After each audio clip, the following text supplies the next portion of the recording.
Yan ang laga ng panahon sa Lupon, Davao Oriental. Pasok, Gianna!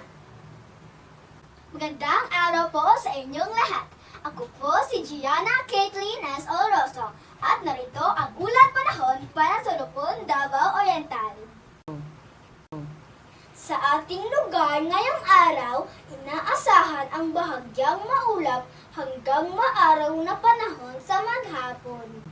Posible ring magkaroon ng panandaliang pag-ulan o thunderstorm sa hapon o gabi na karaniwang nararanasan sa maraming bahagi ng Mindanao.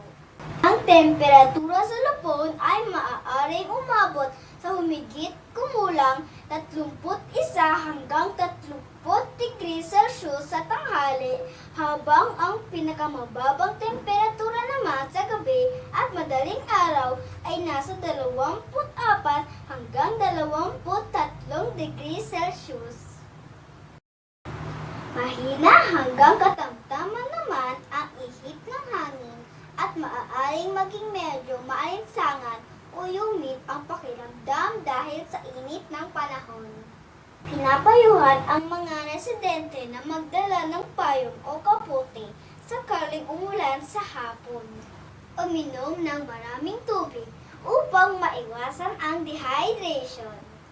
At manatiling maingat lalo na kung may bigla ang pagkidlat at pagkulong.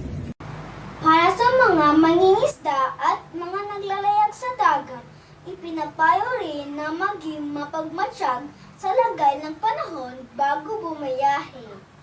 At iyan ang ulat panahon para sa Lupon, Davao Oriental. Ako po si Gianna Caitlin S. Oloroso. Magandang araw po at manatiling ligtas ang lahat.